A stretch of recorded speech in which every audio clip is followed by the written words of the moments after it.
ito ay order niya no August 14 kasi Wednesday, basta daw Wednesday ang order taking, following week na yan ang delivery.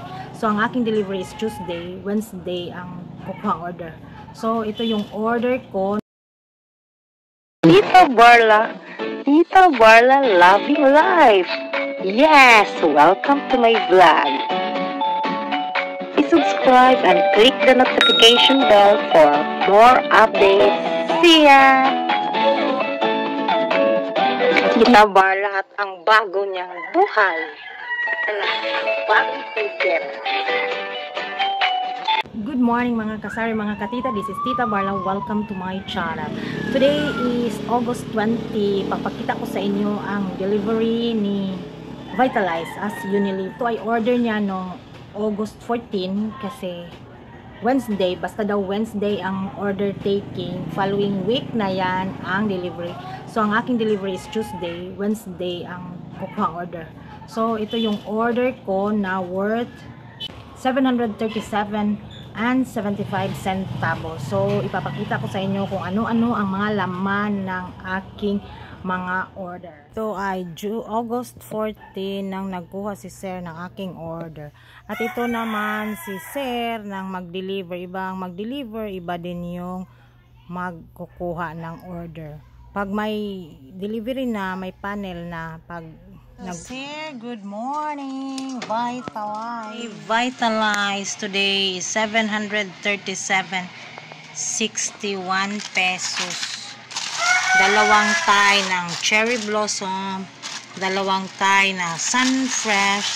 So kumbaga 6 kasi ang tie, di ba? So 4 na surf bar. At saka isang magkano nga to? Ilan nga to?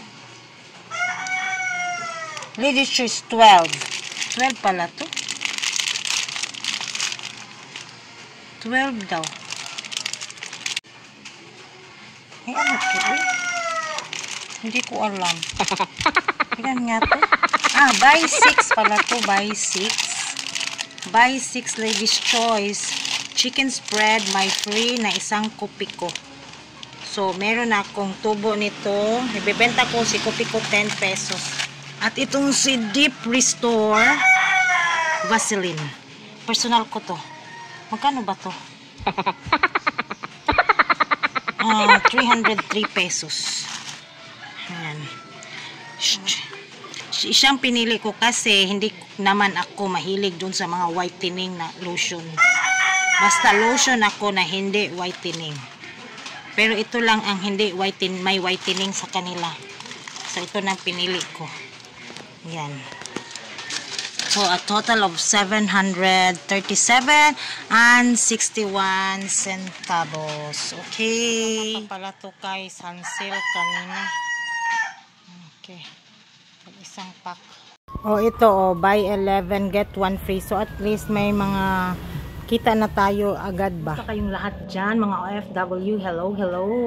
Luzon, Visayas, and Mindanao, mga kasari, mga katita, hello again. Every weekly ang puntahan ni agent dito, pero sabi ko sa kanya, kasi ko konti-konti lang naman ang kukunin ko, sabi ko sa kanya, pwede naman na every 2 weeks akong puntahan dito, pero sabi ni agent, if may time daw siya, pupunta pa rin siya dito kahit ano, kasi nakarota siya. So at least may reporting pa rin siya. So, yan lang ang aking short video for the day. Thank you so much everyone for watching. Shout out sa laging nanonood sa aking mga videos. Thank you, thank you. And sa hindi pa nakapag-subscribe, if you like my channel, pwede kayong mag-comment and subscribe na rin. Thank you everyone for watching. Again, this is Tita Barla. See you again in my next vlog. Goodbye!